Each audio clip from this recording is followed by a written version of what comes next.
Good evening, everybody. Thanks for coming out on a cold night here. I understand this is sort of what Chicago's like anyway, so. It gets much worse. It's a pleasure and honor to be here. Thanks to Kathy and Dave and Monty and the team here. I have a bunch of information on these PowerPoint slides. Don't worry about taking pictures or copying down information. I'll get these to the team so you guys can get them all and have them. So just take it in, listen, and be blessed by it, hopefully. So we're going to talk about, legal or not, drugs are dangerous. And in order to figure this out, we really need to have a look that combines science and faith together. So science is just the understanding of, studying what God made, understanding how he designed it to function, and then learning how to maximally steward it. Our mind is the coolest thing that God made. Obviously, I'm partial, being a psychiatrist.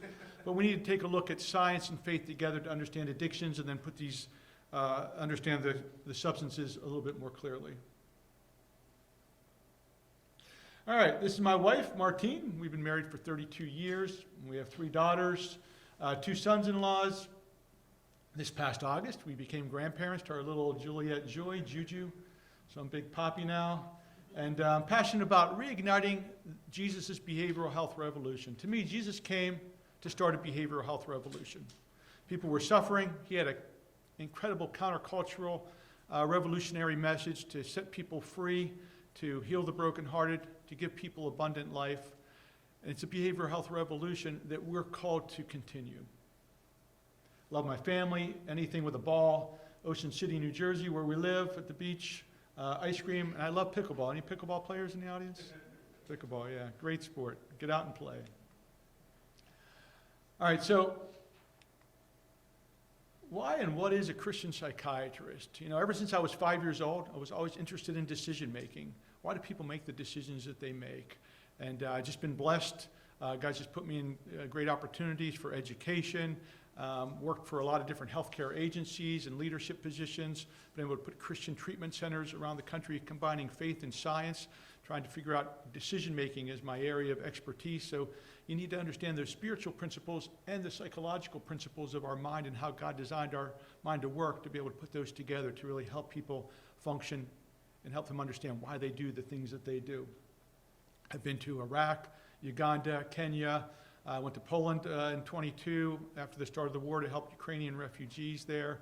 Been to the White House, testifying legislatures around the country in various issues, controversial issues like this, on media a lot.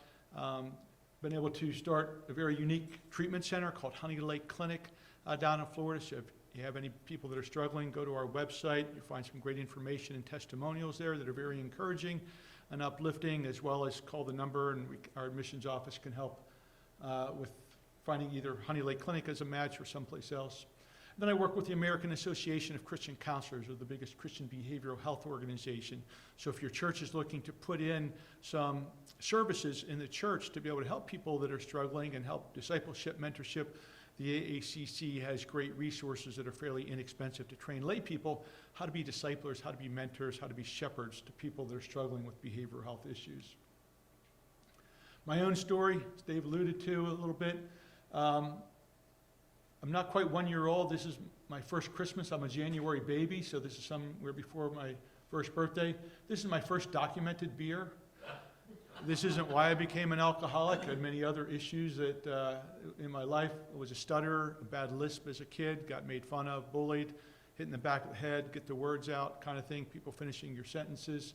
We moved around a lot when I was a kid, a lot of issues with anxiety, depression, wanting to fit in, not fitting in. I was real good in sports, was able to do things in sports, but you're not quite in that inner circle with the guys that have lived there, all through their life. Ended up in high school, drinking, gambling, a bunch of other inappropriate behaviors. Able to go to Duke and majored in biomedical engineering. Lost a baseball scholarship, lost an Air Force ROTC scholarship, almost got dishonorably discharged from the Air Force, got caught cheating on a differential equations test, got put on academic probation, almost flunked out of school. God just gave me the gift of great test taking. I'm a really good test taker, and I was able to get on the waiting list at my home school in New Jersey. And about 2 days before the semester started, I get a call from the registrar's office, and she says, "Karl, it's a miracle." I'm like, what do you mean it's a miracle? She goes, we've never gone this low on the waiting list before. But we got to your name. Do you still want to come, and do you have enough money? And I was like, I definitely want to come. Don't want to do anything else. I want to be a psychiatrist, and I'll find some loans. So I go, and I think, well, boy, all the things I've been doing, no matter how dysfunctional they are, I've gotten to where I want to be. I can just continue to do those things. So in medical school, I continued drinking, drug use, and other inappropriate things. Ended up with a DUI. Ended up in jail for 6 counts of aggravated assault. It was that time in jail that God said to me, Karl, you made me your Savior when you were a little kid, but you never made me the Lord of your life. If you make me the Lord of your life, I'm going to teach you things about decision making that are going to renew your mind, transform your life, help you transform other people's lives as well. And so it was at that point that my life turned around. It took about 3 or 4 years to get my life in order, combining what I learned growing up in the church and what I learned in my scientific education, and combining those, developed a curriculum that has taken me around the world in various different places and implementing it in various things. So what you're going to hear today is a combination of me, the scientist, me, the psychiatrist, who's successfully treated, thousands and thousands of people and developing a unique treatment facility, but also just from my personal experience of struggling with addictions through the course of my earlier life and other mental health struggles. So we're going to start off looking at some statistics of what's going on out there. To me, there was pre-COVID, during COVID, and post-COVID. Pre-COVID, we were in a behavioral health pandemic at that point. We had depression, anxiety, suicide. We had an opioid epidemic where opioids, pills, then heroin, fentanyl, overdoses. It was a very distressing time from a behavioral health standpoint. Access to care was very difficult, so people weren't getting treatment. Then COVID came. COVID was just, an unbelievable thing. Never experienced anything like that.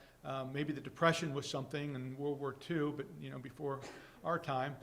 COVID just made everything worse with all the interruptions, all the disruptions, all the chaos, the loss, deaths, loss of job, economy, interruption in academics, depression, anxiety, suicide, addiction, all those things just skyrocketed. We still have stats coming in because it takes a year or 2 years to sort of accumulate statistics and really get the readouts, but every month there's a new set of stats and everything just keeps on creeping higher and higher. We're probably going to have, post-COVID, we have a behavioral health disaster. So we went from pandemic to disaster, behavioral health-wise. So our systems are overloaded. We don't have nearly enough people treating. We have way more demand than we have supply of providers. There's a long waiting list. Now we do virtual care because we don't have enough people to do in-person care. Virtual care it's okay. It's not from a behavioral health standpoint. From a psychiatry, you don't develop nearly the relationship, rapport, connection to be able to understand and treat your patients. And I think for the next 20, 25 years, we're going to see the ripples of what's happened with COVID and the impacts of COVID on our behavioral health and our society. Just go through some numbers real quick. About 20% of people in 2019 had a behavioral health, and by behavioral health I mean mental health and addiction issue just in that year. 32% have an anxiety disorder during their lifetime, 21% with a mood disorder, 7.5% with a strict definition of PTSD in their lifetime, 7.75% with a chemical addiction in the past year, 15% chemical addiction in their life, not counting abuse. Now addiction and abuse are sort of, we're having a harder time differentiating those things because of the way we'll get into it in a few minutes, how we define substance use disorders.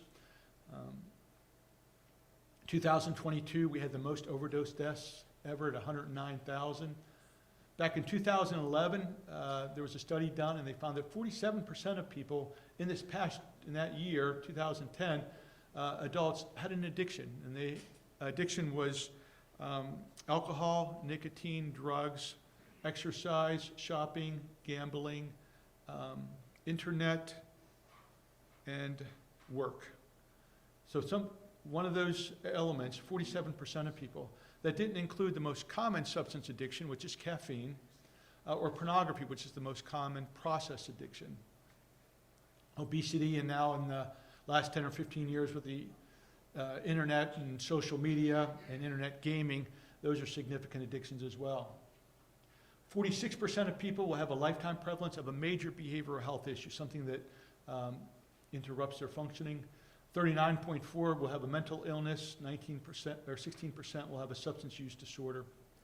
61% will have an intermediate to severe behavioral health impacting their functioning. And 78% of people in our society have an immediate family member, that's a parent, sibling, or child with an addiction issue in their lifetime, 78%. So what are people addicted to?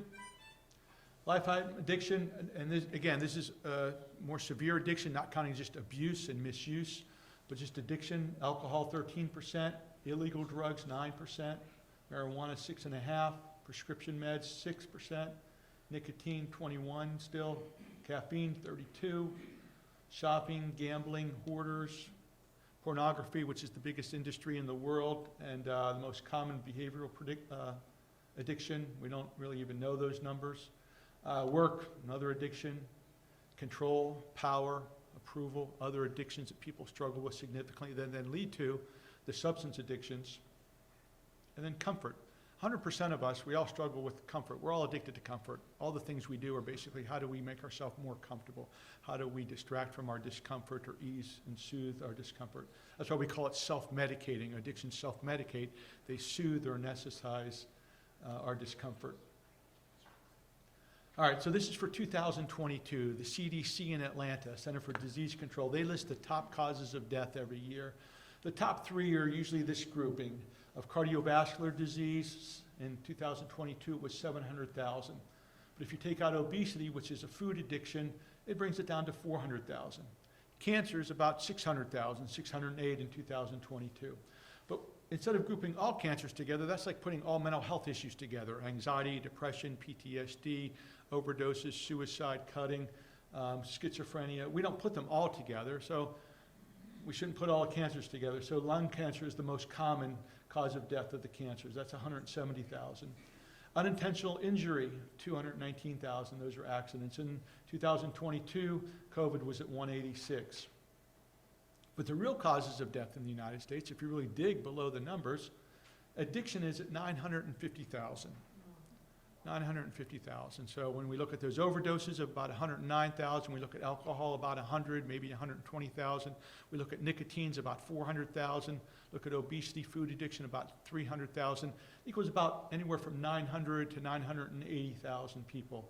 IV drug abuse, infections of the heart, and different cancers coming from substance use. Abortion, 850,000 to 1.2 million. We don't know for sure because California doesn't have to report, Washington, D.C. doesn't have to report, and the over-the-counter abortion pill, we don't know. We're not able to track the over-the-counter abortion pill. So that's why there's such a huge range of 850,000 to estimates of 1.2 million, could even be higher with the over-the-counter pill. And then suicide. Suicide, the actual number of suicides, it's usually 10. Now with COVID, it's number 11 usually on the list that the CDC puts out. But there's a dramatic underreporting of suicide, anywhere from 4 to 12 times, because if we're not sure, we're not going to report it as suicide because there's a lot of shame, a lot of stigma, a lot of embarrassment. So unless we know for sure and there's some significant signs or a letter or something that we know that it was a definite suicide, we chalk it up as an accident. So underreporting 4 to 12 times, I put it at 6 times here, taking a conservative estimate. And then there's something called passive suicides. Passive suicide is where somebody gives up the will to live. For some circumstances in their life, whether it's because of health issues, loss of a spouse, loss of a job, death of a child, for whatever reason, financial distress, legal consequences or problems, they've given up the will to live. But instead of killing themselves, they stop their heart meds, or they stop their cancer meds, or they stop their dialysis. So they're listed as a death, a heart death, cancer death, renal death. They're really a suicide. They've given up their will to live and volitionally, prematurely ended their life. So that's around 5 to 12 times estimated, so I picked 7 times. And so that's about 700 to 900,000. So you see that graph on the right there, cardiovascular, lung cancer, unintentional injury, and COVID. Then you see the 3 actual real killers, just how much of a difference there is. Those are the 3 leading causes of death. But we don't see that published. We don't see that information put out there. That's why we're in a behavioral health disaster. Those 3 causes of death are all avoidable and the product of faulty decision making. Well, why do we have struggle with decision making? People are dying because the truth is dying. People are dying because the truth is dying, right? Voltaire, famous philosopher, said, when people believe absurdities, they commit atrocities. When people believe absurdities, they commit atrocities, right? He's talking back in, not medieval days, but like enlightened period kind of stuff. But we're seeing that now, right? Whether it's abortion, whether it's physician-assisted suicide, whether it's, just think of the atrocities of a young 15, 16-year-old girl having double mastectomy because she thinks she's really a boy, right? Those are the absurdities that they're thinking and the atrocities that are being inflicted. We're in a postmodern society. In a postmodern society, there's no absolutes, there's no truths, there's no definition of, hey, this is right, this is wrong. Everything is relative, right? Relative to depending on what you believe. And when people get to do what's right in their own eyes, we know the Bible is pretty clear, usually good things don't happen when people get to do what's right in their own eyes. By definition, this is an unsustainable society. Okay, this is an unsustainable society because it pits a person against another person. Because I determine what's right, you determine what's right, we don't agree, that puts us against each other. Me against you, my rights against your rights. So it leads to a very aggressive, conflictual, contentious society. So there becomes a lot of aggression. There's a lot of violence in that kind of process. We see bullying, right? Whether it's social media bullying, in-person bullying when I was a kid, now we see social media bullying and verbal bullying, cancellation society. There's domestic violence. There's crimes. There's physical and sexual abuse. There's sex trafficking. There's shootings, mass shootings. There's wars. So there's a way we take out aggressions outside, and then there's ways we take this aggression and violence inside with suicidal thoughts, self-harm, transgender, gender confusion, and mutilated bodies. The message that gets imparted to the people in our society is that people are commodities or currency that I get to use to get my needs met. Right? People are a commodity or currency. So the value of life given by God, made in God's image, that's washed away. There is no truth of that. So everything is relative, me against you. You're just a commodity I get to use to get my needs met. And likewise, I'm just a commodity you get to use. So that makes me pretty fearful. And you see our very afraid, anxious, even paranoid at times society that we live in. You think of a baby in a belly. Well, it could be a commodity that I get to use to get love, to love somebody, to have importance, to have a position, to have a role. Or it could be a commodity that's, it's interfering with my career, with my education, with what I want to do. Or the guy I'm with doesn't want me to be pregnant right now, so I can abort the child. So this whole idea of people are commodities or currency I get to use, it creates a very dangerous society. So that message, and then the violence and the aggression in our society creates a very anxious, fearful, despairing, hopeless society we see now. So when we're in that frame of mind, we have this thing called crowded loneliness, I call it. Crowded loneliness is the idea that, when I was a kid moving around a lot, I just wish I had a couple friends, a couple good friends. Now, on Facebook, I got 5,000 friends. I got likes, I got acquaintances, I got Instagram, I got this, that, TikTok, whatever. I got all kind of people that I know from, my email, my contact list. I take in my phone, and the lady at the thing says, wow, I've never seen a phone where the dad has way more contacts than the daughter does in the process. So we have a lot of people around us, but do we really have relationships? Are we really connected? Do we have intimacy? Do we have vulnerability? Do we have reciprocal life on life, really knowing each other really well and exposing what we have? So we really, even though we're crowded with a lot of people around, because of the fragmentation of our society and people moving in and out, and I've lived in 6, 7 different states now, where do you build that continuity in those relationships, in those connections? So we have a lot of loneliness, even though there's a lot of people around. I'll just give you some statistics real quick. 22 census, 1-person household. That means one person is living in the house. 1940, there were 8% of our households had one person in the house. Now in 2022, we're at the highest, 30% of households just have one person in the house. Pew Research report in 21, never married. 1980, it was 6%. Now in 21, it's 25%, never married. How do adults use their time? It used to be that spent 7 hours a week with friends, now less than 3 hours a week. Or 15 hours a week with friends, family, coworkers, and neighbors, now it's down to 10. High school seniors and middle schoolers, it's about the same, about a half for their extracurricular activities as it was about 15 years ago. And again, the idea is that with that scary society, like, who do you really connect with? Who do you trust to connect with? If you're just a commodity that other people are going to use, it's really difficult to reach out. You don't want to be hurt. You don't want to be taken advantage of in that process. So these are the CDC puts out statistics every couple years based on high school surveys to high school students. And this is in the last 30 days, high schoolers' mental health.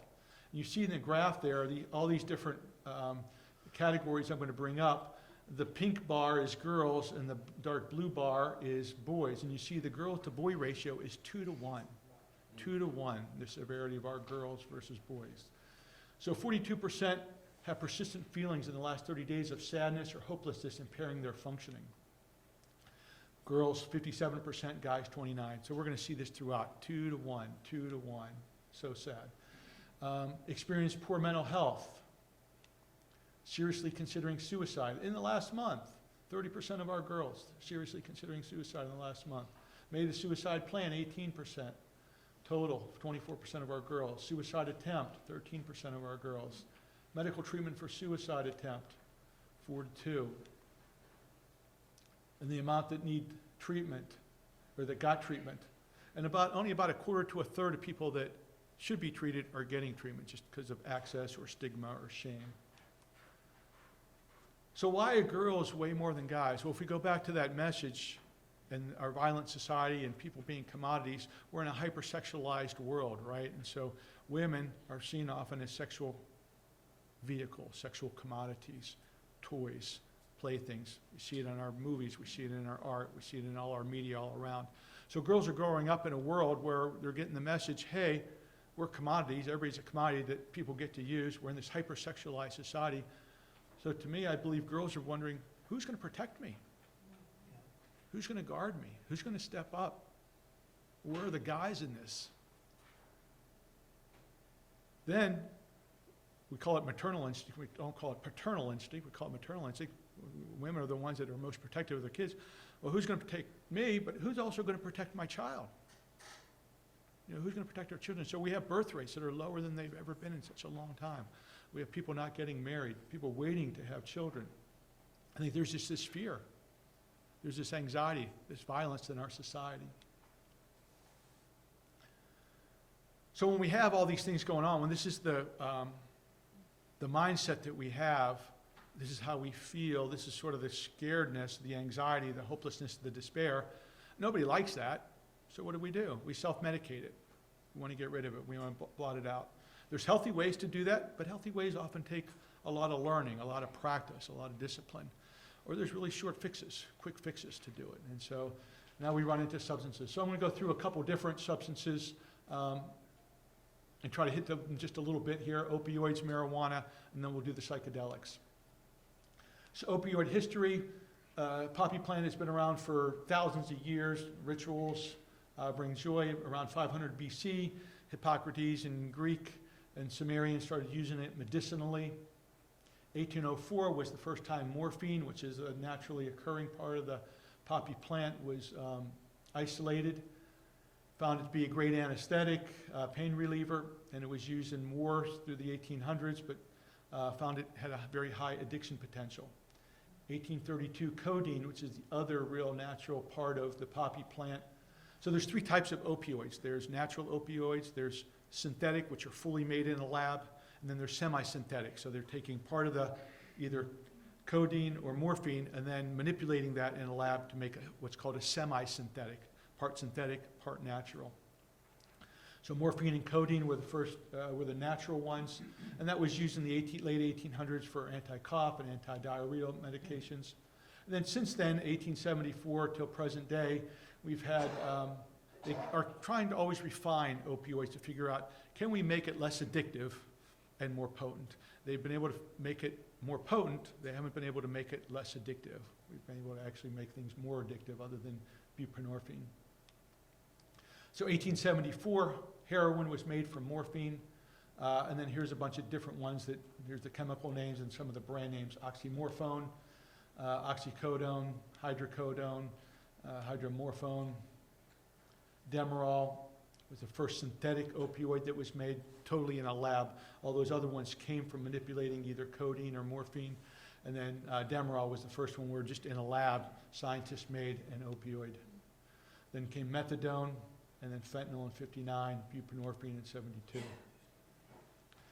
So the opioid, we've been struggling with opioids for a long time, but not significantly as dangerous as happened starting in the 90s. So in the 90s, the pharma industry started direct marketing to patients and physicians, saying that, hey, these long-acting opioids that we're making, they're not going to have the addiction potential that all those other opioids had. So they were under the, whether they willingly did this, unwittingly did this, or some combination. There's a lot of controversy there. But doctors and patients were sold on the idea, hey, these long-acting ones, we won't get addicted as easily. Now, when we talk about people taking pain meds, only about 85 to 94% of people can take pain meds and not get addicted to them. You can get physically dependent. Physical dependence doesn't mean the same as addiction. Physical dependence means that you need that medication or you'll have withdrawals if you miss a dose. But withdrawals you can manage, live through. Addiction means there's a whole other set of symptoms that we'll talk about in a few minutes that are a lot of consequences, a lot of difficulty, a lot of struggles, and it starts to run your life. So in 1999, the International Organization of Pain Management, which later made the Declaration of Montreal, said that access to pain management is a fundamental human right. So with all the suffering that goes on in our world, that access to pain management is a human right, fundamental human right. With that, the American Pain Society started to push pain as the fifth vital sign. So what we found out in our studies is that when people have pain, pain interferes with our ability to live healthy physical lives and healthy mental health lives. So it's a precursor or an indicator that a person is going to struggle physically in their future or mental health-wise. So if pain can predict those things, well, then let's start to track pain in a patient. So we made pain a fifth vital sign. So you had heart rate, you had blood pressure, you had temperature, you had respiratory rate, and then you had pain. So on a scale of 0 to 10, they were going to track your pain.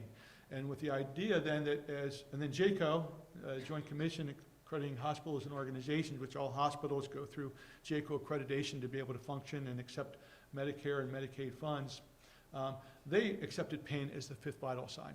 So now if pain is the fifth vital sign, and we want to help people live healthier, better, happier lives, then we want to try to address pain as early as possible, because if they have high pain, then it's going to interfere with their mental health and physical functioning. So let's medicate pain. So that's where this sort of perfect storm of pharma with this direct messaging, international pain management saying, hey, it's a fundamental human right to get pain management, and then, hey, the quicker we address pain and limit pain, the better lives people will live. So now all these opioids started flooding. People were prescribing opioid because we want to bring that pain level down so that people can hopefully live happier lives. And we found that, boy, a whole bunch of other difficulties happened. People became addicted. They started selling pills for money. There were pill mills, government crackdowns. So then there were less pills available. So then heroin was easier to buy. So we had soccer moms that were addicted to heroin and going out and getting heroin because it was hard to find pills anymore with all the crackdowns. And that led to our 2022, 109,000 overdose deaths with 78,000 being opioid related. And if it wasn't for Narcan, we'd probably be at around 200,000 a year. Like, you know, just as Dave said, there's just so many people that are saved from Narcan every year. That would be just statistics now if we didn't have that, and put it out in schools, and even churches have Narcan, and obviously in our EMTs and first responders and those kind of things. We've seen 3 waves of opioid overdoses. The first was methadone. Methadone came about in around 69, and then there were a bunch of methadone clinics as a way to help people get off of heroin and help them manage their heroin addiction instead of being homeless. But it started to get overly prescribed with looser boundaries around it, and people started overdosing on it as you could store them up. Once you went to the clinic, got it every day, but you could store it and give it to others, and they would overdose on it. Then, like we talked about, there was pill mill crackdown, so then people turned to heroin. Then there were a lot of heroin overdoses. And then fentanyl hit the market in around 2013 and really spiked and escalated where we are as far as overdoses. 4 in 5 new heroin users started with prescription opioids. 94% of people in treatment say they switched to heroin because of lack of access, difficulty accessing pills, or because of the cost of pills. Only about 10% of opioid use disorders seek treatment, and only 1% actually engage treatment, even though they pursued it. So marijuana epidemic. All right, the cannabis plant has about 500 components, about 120 cannabinoids. THC is the one that's the detrimental, very toxic to your brain and behavioral health. CBD, or cannabidiol, is one that's actually mitigates the caustic effects of THC, so it's a little bit more brain and behavioral health friendly, looking at it for anxiety and some of those things. Unfortunately, even though there's so much literature out there of people that are recreational users about how detrimental it has been over the years, 38 states have approved it for medicinal use and 21 states for recreational use. Most who are for it believe it has some medical benefit, or that it will free the police up instead of busying them up on all these nuisance kind of criminal elements, that decriminalizing it will free them up to be able to take care of real crimes out there and bigger crimes. Lifetime use of alcohol, 78%. 57% of people will use nicotine. 46% of people will use marijuana sometime in their lifetime. Daily users in 2006, 3 million people were daily users. Now with the legalization and recreational marijuana, now 8 million people are daily users, and that just continues to increase. 2019, 48 million people, about 18% use marijuana at least once. And 30% of people who have a cannabis use disorder and higher if they began at less than 18 years old. What was that? Oh, turn left, yeah. I thought this little girl was telling me turn left. I was like, right, turn left. Now, as Dave talked about earlier, because the authorities have sanctioned it and said, hey, it's okay, it's recreational or it's medicinal, now many people think it's safe. So this is the perceived risk of marijuana is at its all-time low right now. And with that, parents have decreased expectations and rules in the house. It's amazing how whenever parents set the expectation that there's no drugs in the house, no drugs allowed in the house, it's amazing what that does to kids as far as their drug use and bringing drugs in the house. Now, it's not a foolproof, it's not going to be 100% effective, but it's amazing how it moves the needle significantly in kids' lives when parents have expectations. A high schooler living close to a dispensary has less time to their most recent marijuana use than those living farther away. So it makes sense. There's something close to them, access, and it's just sort of like a billboard saying, oh, you walk by this, it must be safe, must be okay. It's like a store, like any other store. And so they're more likely to have more recent use than somebody who lives farther away. There is no safe amount of THC. There is no safe amount of THC. It's toxic to the brain. Now, the big difference in 1960 versus 2023 marijuana. So this is the big issue. THC back in the 60s wasn't good either. But now we've gone so far past that, and there you see the percentages of THC concentration. In the 60s and 70s, it was less than 2%. Now in 2022, it's 20 to 34%, and then some dispensaries make even stronger concentrations, and as we see in vape pens, even stronger concentrations. The CBD concentration in most plants is decreasing, so that's the chemical that sort of mitigates or guards against some of the harmful effects of THC. So as THC is going up in the plants, CBD is going down in the plants. So the CBD concentration has gone from 0.28 down to less than 0.15, so almost cut in half just in the last 15 years. The plant THC to CBD ratio used to be 16 back in the 60s, now is over 180. The dispensary ratio, they do the ratios the opposite way. They put the CBD first and then the THC second. The higher CBD concentration are actually more expensive. So most people opt for the ones with less CBD, more THC, and for the high, the euphoria, and also because of expense. Marijuana benefits. So the FDA has approved synthetic THC uses for nausea and vomiting for cancer-related chemo. So that's the one place where FDA has approved. In the past, it approved for AIDS patients with AIDS-induced anorexia to increase their appetite. And there's some that still use it for muscle plasticity for multiple sclerosis. But there's no scientific data, no research studies that support the use of THC over any present medical options for those particular issues. There is childhood epilepsy, severe intractable seizures. The FDA has approved Epidiolex. And even though it's still controversial research-wise that it hasn't outperformed other medications for seizures, but in certain cases, there are certain kids that for some reason they respond to the Epidiolex, the CBD, that they don't respond to other medications. So it doesn't prove out in a large study, but in certain isolated cases, it does prove out that they respond to it versus other things. Like I said, CBD is being studied with anxiety and some other mental health issues as well. And they try to get the THC to less than 0.3% is sort of the lowest they can get. They're trying to get to 0, but looking to press into that 0.3% space is the max that they're able to have for it to be a CBD. So the dangers of marijuana are plentiful. Psychoses, that's delusions, paranoia, hallucinations. They're classified as hallucinogens. They produce hallucinations. That's why people use them recreationally. They worsen or possibly cause schizophrenia in any person that's had prior history of psychoses, delusions, or paranoia. They lead to increased violence. So psychiatric patients on a whole usually aren't violent people, but they are violent whenever they're psychotic. So when they aren't able to discern reality clearly, they can become violent. And so marijuana increases psychosis, so it does increase violence. In the 4 states that made recreational marijuana legal, the increase in murders and aggravated assaults occurred between 2013 and 17 in those states of Colorado, Washington, Alaska, and Oregon. Second danger is marijuana addiction. So there's a significant tolerance and withdrawal that occurs with marijuana use, and there's a lot of behaviors that we'll talk about when we talk about addiction more specifically that you see with marijuana users.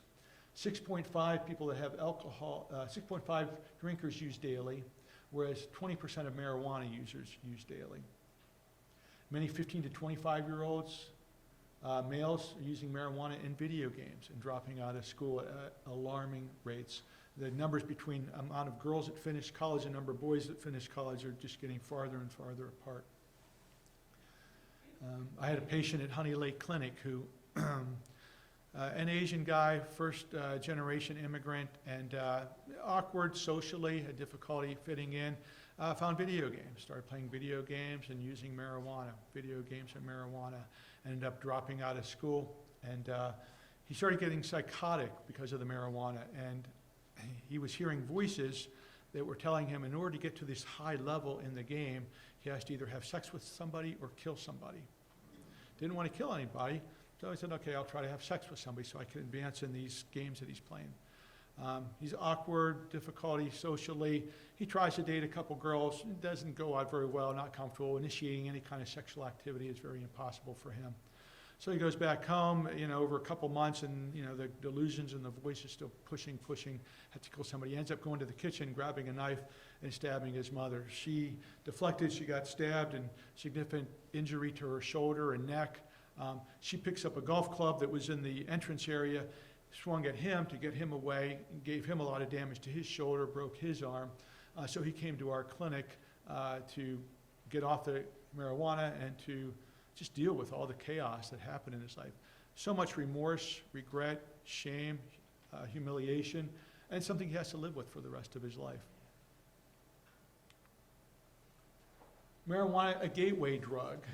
So this, for a lot of people, there's a 2 to 3 time risk of developing other substance use disorders, going from marijuana and then needing more and needing something stronger. There's an increase in suicidality and depression. So there's some twin studies that there was an increase in major depressive disorder, suicidal ideation, and suicide attempts.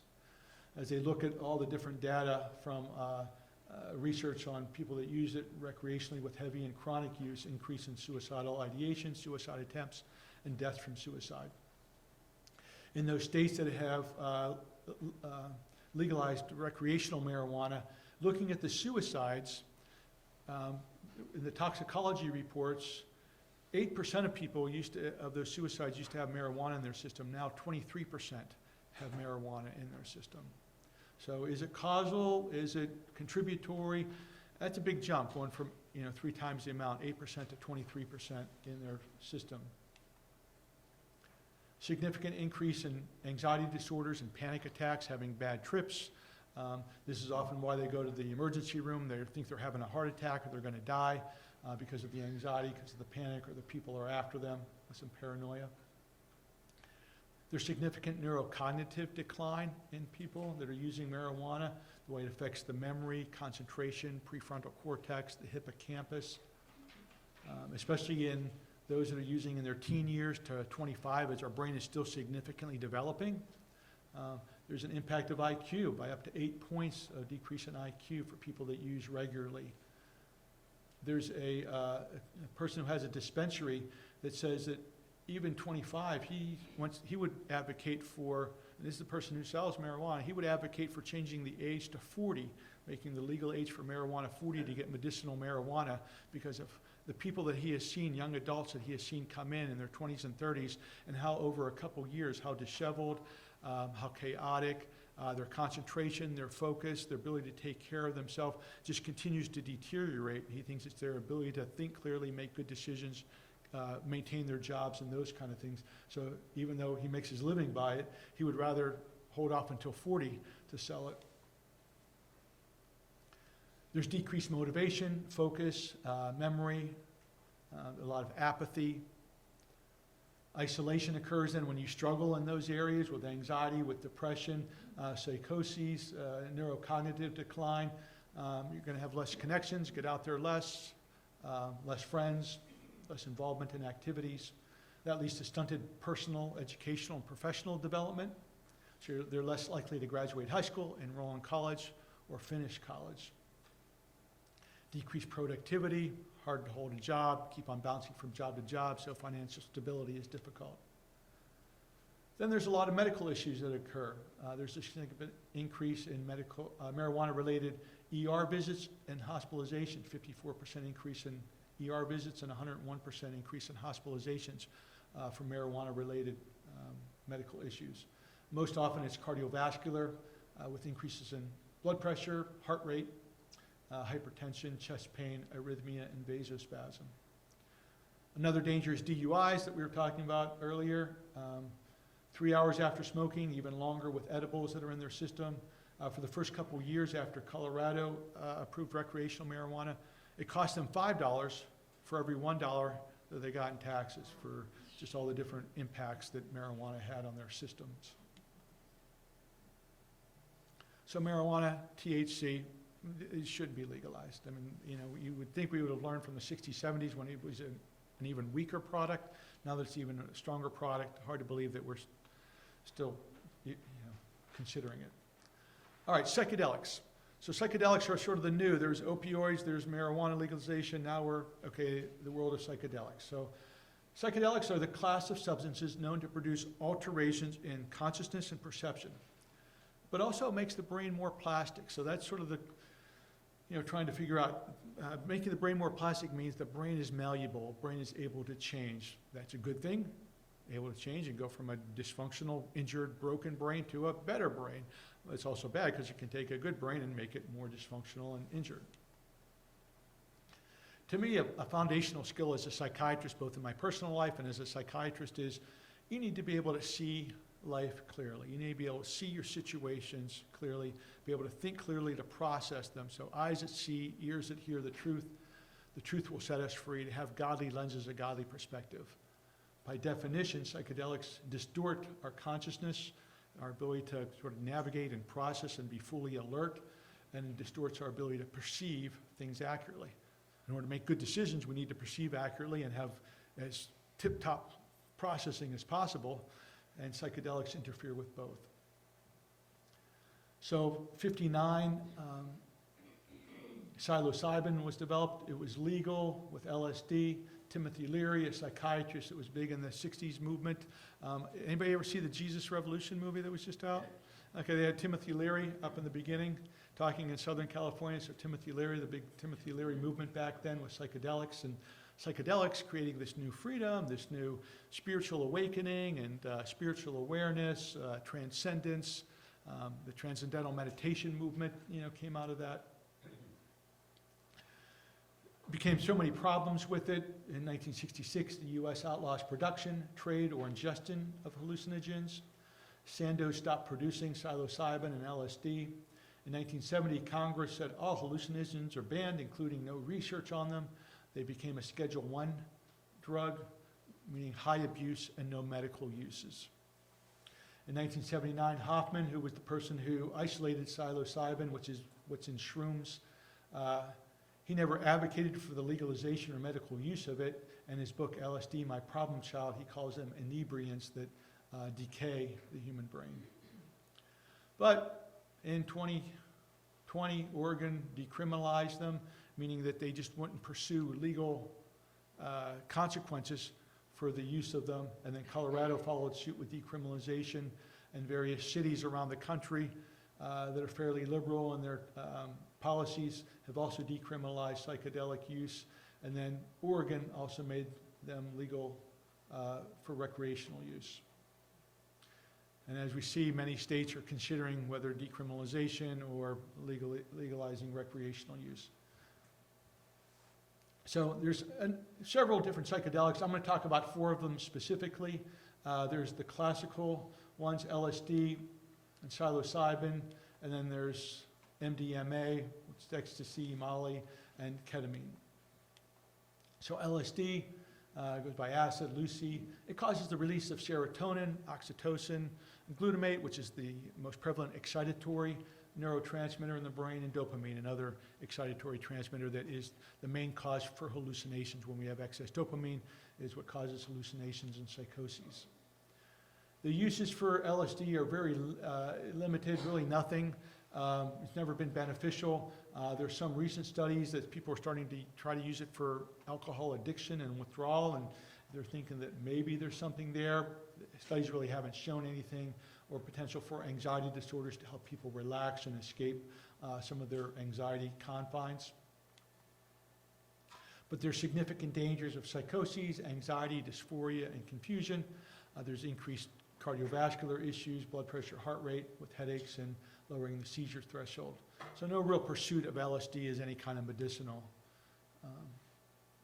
aspects. Psilocybin, which is found in various fungi, mushrooms, even before written history, we see remnants of it. It's been consumed in spiritual, occult, divination ceremonies, helping people see the future. We're seeking the spiritual world for answers. Albert Hoffman, who wrote that book about LSD, was at Novartis, isolated psilocybin for the first time. It became illegal after being legal for 7 years. Became a Schedule I substance with no medical use and high abuse potential. But then in the 70s and 80s, it became the entheogen of choice, which is a chemical helping spiritual awakening or spiritual connection or awareness. And then the 90s to 2000s, it was legal in Europe and used in truffles, which then pushed some, increasing some research of psilocybin. Found in mushrooms, it releases serotonin. It causes euphoria, hallucinations, perceptual changes, a distortion of time, and perceived spiritual experiences. It increased in use from 3.4% of the population in 2018 in 21, just 3 years later, almost doubled to 6.6%.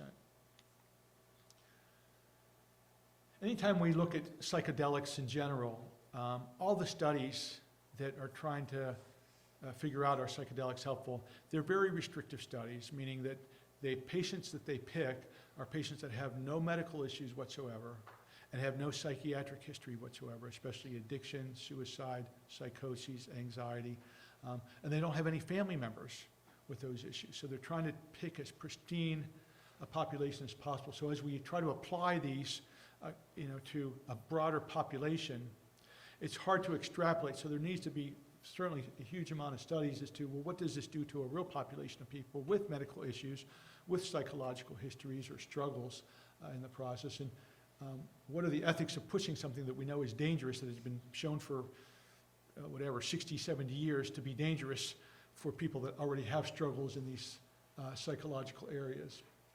But some of the studies will take 10 to 30 milligrams of a dose and then use it in conjunction with psychotherapy. So it's sort of like opening up the mind to various things biochemically and psychologically, and then using psychotherapy to help them look into past situations and then trying to help them process and understand those situations, the feelings, the emotions, the thoughts a little bit more clearly. In these studies, they find a lot of psychological side effects of anxiety, dysphoria, confusion, with suicidal thoughts, behaviors, and self-injury, both new onset for people that never had these, as well as a worsening of pre-existing behaviors. Medical side effects, increased heart rate and blood pressure, headache, nausea, migraine, fatigue, dizziness, jittery, and vomiting.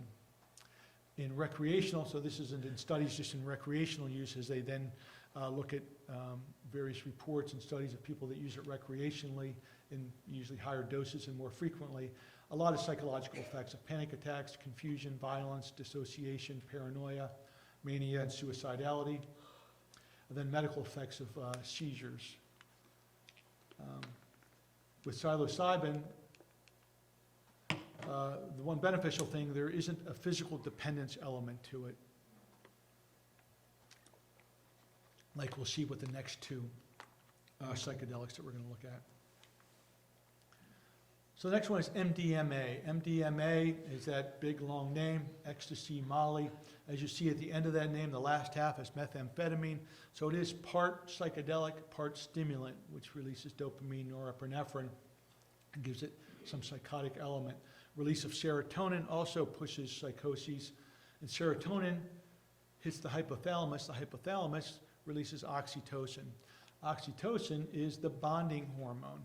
So during sexual activity, when we reach our peak excitement, oxytocin is released. Oxytocin helps us bond with those people that we're in sexual activities with and intimate involvement with.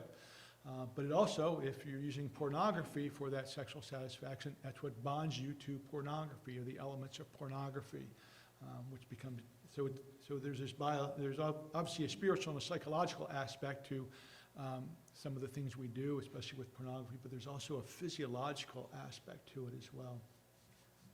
You know, God doesn't waste anything. He intricately wires us and interconnects us. But Satan also wants to try to use that intricacy and that incredible wiring that God has given us against us. So as that oxytocin is released, that bonding hormone, you remember some of those statistics we talked about of crowded loneliness and how we're in a loneliness epidemic. And so now people are struggling. They don't even really go on dates very much anymore. They have to go on group dates just because individual dates where they're one-on-one with a person is scary for a lot of our young people now. And so to be able to connect, to be able to relate with people, they need Molly, they need ecstasy, they need something to help release that oxytocin so they can get over that hurdle of connecting with people. So this substance used a lot of rave parties and a party scene, increases social connectedness. You're feeling that your partner is more responsive, more in common with and liked by your partner, or people that you're hanging out with, meaningful conversations, touch is more pleasant, more positive words are used. And there's a decreased reaction to other negative emotions or defensiveness. It increases neuroplasticity, especially between the amygdala, which is that emotional center of our brain, and the hippocampus, which is our memory center. And that's why that's why they're trying to use it to figure out, well, how do we decouple or navigate those memories of our past traumatic experiences and the emotions that are attached to those experiences that interfere then with our present functioning, especially of PTSD. Now, when we have a dissolution of that boundary between me and others, that's a good thing in some respects. That allows me to help connect or to approach somebody a little bit easier, but it's a bad thing because there should be a boundary between me and that other person. That decreases gullibility. It helps me be not too trusting in that other person, allows me to understand social cues a little bit better. So there's treatment side effects using MDMA: anxiety, headache, irritability, fatigue, headache, jaw clenching, and muscle tension. And those are very similar to what you see with methamphetamine or stimulants. So that's a lot of the stimulant aspect of things. And recreationally, you get poor sleep like you would get with a stimulant, mood issues, anxiety, memory, attention, and death with toxicity, just like you would if you overdose on cocaine or methamphetamine. You have cardiovascular issues and toxicity and death. And the downside of some of that oxytocin is a person becomes too trusting, gullible, unable to read social signals. Clearly your signals that that other person is putting out of, hey, back off, you're too intrusive, you're crossing my boundaries. So we see cults use MDMA and these kind of things to help indoctrinate, make it easier to brainwash, and make it easier for that person to feel connected to the people that they're with in the cult. It does have a moderate abuse potential because of the stimulant element of it. So ketamine is the last psychedelic I'm going to talk about. It's a dissociative anesthetic. I mean, it causes dissociation, dissociation from your mood, your thoughts, your identity, your memories. First synthesized in 1962 to replace PCP. Human use was in 64. It's mainly used in veterinary medicine for the most part now. It was the drug of choice for a while for short duration surgeries. It's beneficial because it doesn't suppress our breathing. So a lot of anesthesia suppress your breathing and makes it dangerous if you don't breathe. It also stimulates your cardiovascular system, so it keeps your heart rate up and keeps your blood pressure up, so you're perfusing your brain to keep you alive and working during the anesthesia. Effects can be post-surgical pain relief, sedation, amnesia. It blocks NMDA, not MMDA, but NMDA, which is the glutamate receptor that's stimulating neurotransmitter. It also enhances serotonin, dopamine, and norepinephrine. The downside is hallucinations and dissociation. Dissociation, again, is that disconnection of a person from their thoughts, feelings, memories, and identity. Some people like that, like to escape your life, your person, your circumstances now, and just go away to a fantasy land for a couple hours and then come back. But if we want to navigate life well and understand life and maneuver in life well, we need to be connected, we need to understand, we need to be grounded and rooted. Ketamine in the early 70s, people were abusing it, injecting it, snorting it. Small doses, dissociative for escape, up to 24 hours. The bigger doses was a really bad trip, K-hole, numb, weak, clumsy, a bad hallucinogen. Became a big party drug in the 80s, less medical and more illicit use in the 90s. The DEA in 1999 made it a Schedule III substance similar to a benzodiazepine like Xanax and Ativan. Klonopin, but less restricted than stimulants, which are a Schedule II substance. In 2010, research started to happen using it as an antidepressant or for people with severe depression, treatment-resistant depression, or for acute suicidality. Also, because of the dissociation aspect, using it for PTSD, how to be able to have a person dissociate or detach from some of those feelings, some of those very scary emotions, to be able to help them with, in concert with psychotherapy, to digest and process some of those past traumatic experiences that they've had. Right now, FDA approved esketamine, which is sort of a nasal infusion, like an inhaler that you have for treatment-resistant depression. You have 8 doses over a 4-week period, and there needs to be 2 hours of monitoring after you sort of push the plunger and inhale the esketamine. You need to be monitored for 2 hours for breathing, blood pressure, dizziness, and sedation, and you don't drive home. You have somebody else drive you home. So what are psychedelics used for? Like I said, ketamine for studies for depression and later PTSD. Psilocybin has been assisted therapy with psychotherapy for treatment-resistant major depression. Esketamine spray approved in 2019 for treatment-resistant major depression. 2020 to present, there's been a number of studies with MDMA for PTSD. Big phase 3 study was just released a couple days ago showing benefit for PTSD, when used, MDMA was used with therapy versus placebo with therapy. We'll talk a little bit more about the nuances of that. And psilocybin has been used in a trial for bipolar disorder type 2 for depression. So ketamine for chronic pain also. These psychedelics used to help people with addictions, depression, PTSD, to improve well-being, for spiritual experiences, and for end-of-life distress are the major uses. The dangers of psychedelics: it opens occult doors. So influence from demons, hearing demons, having demons influence your thoughts, your ideas, your emotions, your memories. To me, this is a dangerous element whenever we deal with these kind of substances that distort our perceptions and distort sort of that our consciousness in various ways. Can be very dangerous.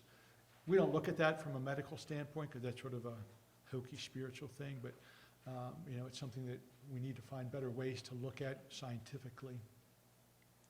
Dissociation, obviously we want to be grounded, we want to be rooted with who we are and fully connected and integrated. We don't want to be compartmentalized and fragmented. That usually isn't a very healthy thing. Whenever patients have dissociation disorder or dissociative identity disorder, we used to call multiple personality disorder, our goal is to integrate them, not keep them fractionated. There's a lot of misuse and addiction, psychoses for all of them, especially for LSD, a lasting hallucination disorder. They increase anxiety, distort our thinking and processing. That's what a psychedelic by definition is.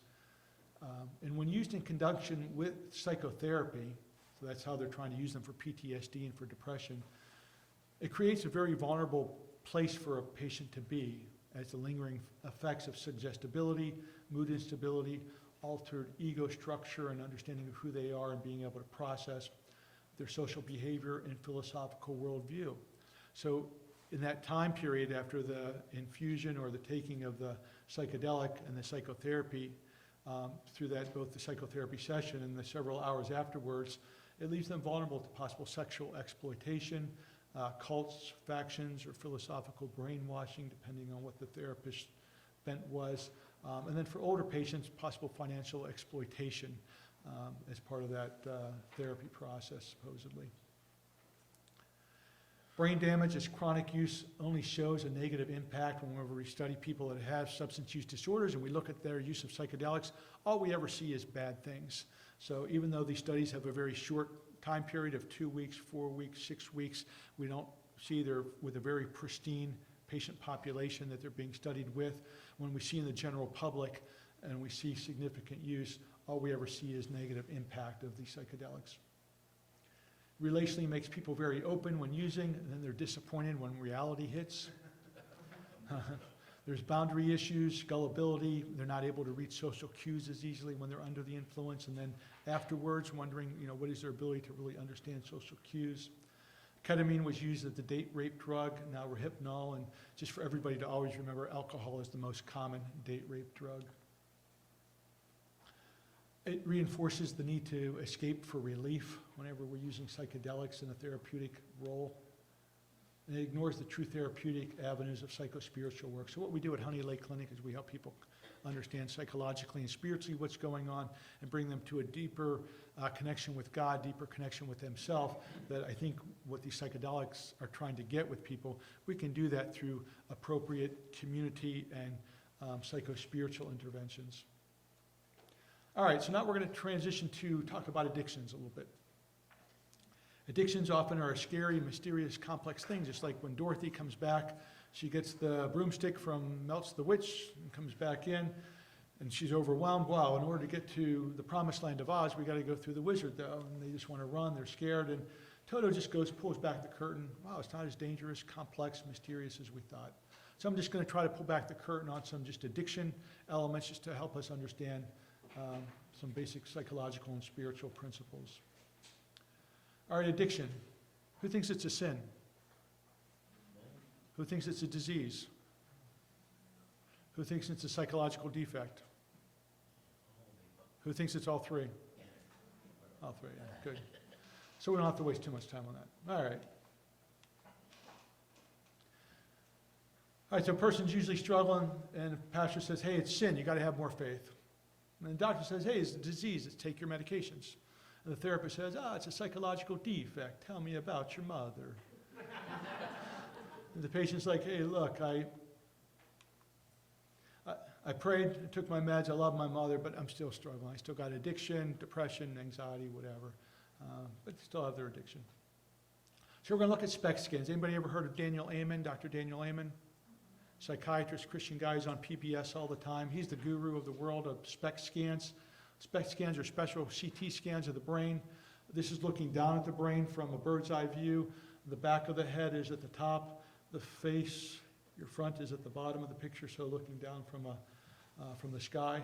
The one on the left is a normal SPECT scan. The one on the right is somebody who was in a motorcycle accident.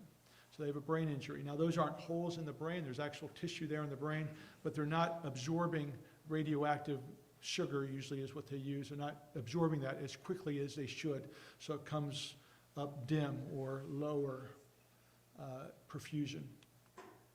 This is Alzheimer's disease, normal on the left, person with Alzheimer's disease on the right. Again, sort of a decaying of the brain, lack of perfusion, lack of activity and healthy activity of the brain, sad disease. This is a heroin addiction. Somebody 25 years, 39 years old, using for 25 years since he's 14 years old. Normal on the left, heroin addiction, right? Now, look at Alzheimer's. Look at heroin addiction. We asked this guy, hey, do you want to go to treatment? Like, no, I don't want to go to treatment. Okay, you get to make your own decisions. This is their brain. Do we ask an Alzheimer's person, hey, do you want to go to treatment, or, do you want to drive the car, or whatever? We don't let them make decisions, but we let this person make decisions, right? So in some states now we're able to commit these people against their will to treatment. Just like we're able to, somebody who's suicidal, we're able to commit them to treatment saying, hey, that's a terrible decision. Well, somebody who has a heroin addiction who's refusing treatment, hey, that's a terrible decision. This is their brain chemistry. This is what their brain is like, not functioning. Meth user for 8 years, started at age 20. Now this is looking straight up at the base of the brain, so this is looking from your feet up towards the bottom of your brain as it sits in your skull, with your nose up at the top of the screen and the back of your head at the bottom of the screen. It's hard to see with these lights there, but you see on the right just less perfusion, less activity in the brain, not as full. That's marijuana use for 10 years. This is looking straight ahead at the brain. So the top of the head is at the top of the screen and your chin is at the bottom of the screen. This is just a heads-on view. So you see on the left a normal brain. It's almost like, talked about this is your brain on drugs in the frying pan. You almost see like the melting of the brain in the frying pan. So addiction definitions. So a simple definition for addiction is unable or unwilling to stop doing something despite continued consequences. So unable or unwilling to stop despite continued significant consequences. A bad habit, you can usually stop with mild to moderate effort, and a bad habit usually doesn't have significant consequences associated with it. A substance addiction is when the addiction object is a chemical, like we were talking about a bunch of different chemicals. A process or behavioral addiction is when the addiction object is an external behavior or internal thought or emotion. So some common process addictions: shopping, gambling, porn, eating, work, exercise. Now we have a proliferation of screen addictions: cell phone, social media, video gaming. Thought and emotional addictions: addicted to power, control, people-pleasing, conflict avoiding, martyr syndrome, pride, perfectionism, anger, temper outbursts. DSM-5 is our psychiatric sort of Bible that defines all our diagnoses that we have in psychiatry. DSM-5, the 5th version, is the most recent version out. There was a refining of the substance use disorders. We used to call them addictions. Now we don't use the term addiction anymore. Addiction was a bad term. It was pejorative and judgmental. So we don't use the word addiction. We like to, wordsmith things and make it be more positive. So we call it a substance use disorder. We dropped legal issues and we added craving to our 11 criteria. So there's 11 symptoms that we'll go over in a few seconds. But there was a confusing separation between dependence and abuse. Dependence we called more addiction. But now we're having a harder time defining, well, what is addiction? Because now we have this continuum of 11 symptoms, and if you have 0 to 1, that's no addiction; 1 to 2, that's mild; 2 to 3 is mild; 4 to 5 is moderate; and 6 or above is severe addiction. So these studies, as we try to compare statistics from now to when we had addiction or dependence in the past, we're using different, it's apples and oranges as to how do we define them now. So when I was showing you stats, sometimes it's hard to pull out stats for addiction and comparing it to where we were then to where we are now. So now we use how many use daily, how many use in the last week, how many use in the last 30 days, how many use in their lifetime or in a year. Remission, if you've been not using for 3 to 12 months, that's early remission, and longer than 12 months is sustained remission. So these are the 11 criteria. And again, depending on how many you have, determines whether you have 0, no addiction, mild, moderate, or severe.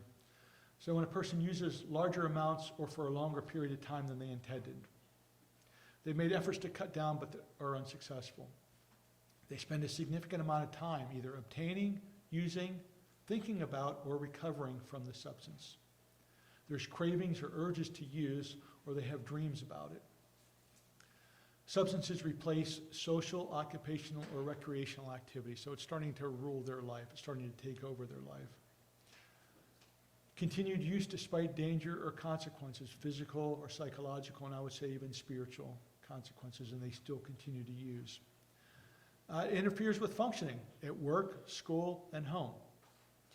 They use when physically or psychologically hazardous. Recurrent relationship problems.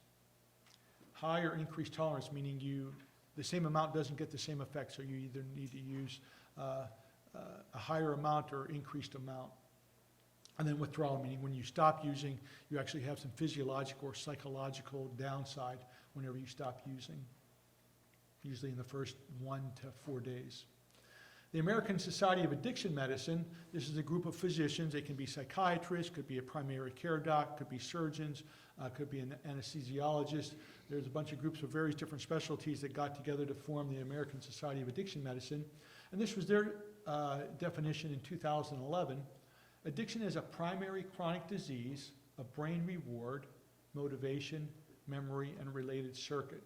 So primary, meaning it starts in the brain chemistry, which I didn't agree with, and a chronic disease, meaning you can't have a cure from it or be transformed from it. And it's a disorder of brain chemistry. So the brain is a diseased organ. And then because of that, the dysfunction in these circuits, it leads to biological, physiological, psychological, social, and spiritual. They actually included spiritual manifestations or symptoms. So there's something wrong with your brain. It's a primary problem of the brain. It leads to various symptoms. And then to self-medicate these symptoms, people use substances. The circuitry and resultant manifestations lead to the individual pursuing reward or relief by substance use and other behaviors. They then, I think in 2017, revised their definition as they looked at it and seemed, well, that wasn't really accurate. And they said addiction is a treatable, chronic medical disease involving complex interactions among brain circuits, genetics, the environment, and an individual's life experiences. So looking at it from a more holistic view, it's not just a brain disorder, there's a whole bunch of other issues. Yeah, the brain is affected, like we saw in those SPECT scans, but it's not the first domino in the series of dominoes. So now they looked at it a little bit more holistically. There's something else going on. And people with addiction use substances or engage in behaviors that become compulsive and often continue despite harmful consequences. So as a result of this disruption, their symptoms, and they self-medicate their symptoms with their addictions. So as we look at stages, there are 6 stages of addiction. Now, a person doesn't necessarily go through each one sequentially. Most people do, to some extent. Some people bounce around back and forth, but this is the progression that most people go through. The first is experimental use, meaning you try the substance once or twice. No real intention, no real goal. You're there, it's there, you use, you're curious. Then there's recreational use. That's usually social use. You've used it a couple of times and your buddies are together, people are hanging out. Okay, I'll use it, hanging out recreationally. The dangerous stage is when you cross from recreational use to circumstantial use. So circumstantial use is using a substance to escape or avoid personal problems or life circumstances. So there's something going on in your life, and you find that a substance helps you navigate that situation better. So whether you have a test and you need to stay up to study, you use caffeine. Whether you have to give a talk in front of people and you're nervous, you have to get on a plane and you're afraid of planes, and you take a tranquilizer to get on the plane. Whether you're afraid to talk to a girl at a dance, so you have a couple drinks of alcohol to be able to have more bravery or courage to be able to speak to somebody and ask them to dance at a party. So that's the dangerous stage, because then you're starting to associate the substance with some benefit. Wow, it helped me in that situation. It's beneficial for me. Well, if it's beneficial for me and it got me through that situation, maybe I should use it more often. So then there becomes regular use, where you use it more frequently for their circumstance, and now you start to expand the number of circumstances that you start to use it for. So instead of it being one circumstance, now there's 5 different circumstances that become 20 different circumstances that become 40 different circumstances. So that leads to regular use, where you're expanding it, it becomes more frequent. Now some people will stop there and it starts to have consequences, and they'll start to back off. Some will continue on, and it becomes intensified or risky use, where it increases over a period of time. Withdrawal intolerance occurs for some substances, and this describes the regular user who experiences ongoing symptoms and consequences. So consequences are occurring, and they're having trouble stopping. They're trying to stop. They'll maybe stop for a couple of weeks, stop for a couple of days, maybe a month, but they end up coming back to it because they're having trouble dealing with those circumstances in healthy ways. They need to go back to their substance or their addiction object to deal with those circumstances. Then for some, that leads to then compulsive use, where the person seemingly can't voluntarily give up their substance. It now has control of them. They don't have control of it anymore, and they need some supervision. They need to be extracted from that substance, put in a place where they can't have access to that substance, and there's supervision to keep them away from that, because they just can't control themselves anymore. And we'll talk about Romans 7 in a few minutes. Addiction components. There's an addiction trigger. It's the stimuli or stressor or the circumstance that elicits the addiction response. The addiction role is to cope with stress, something that's going on inside or the circumstance. The goal is comfort. We want to be comfortable. We don't like to live with discomfort for very long. The addiction object is that element we turn to, thinking it will deliver comfort we desire in those circumstances. And then treatment needs to really get at the root issues that cause discomfort. So when we look at, is it a disease, a psychological defect, or a sin? We know it's a disease. We see that physiological impact of the brain chemistry.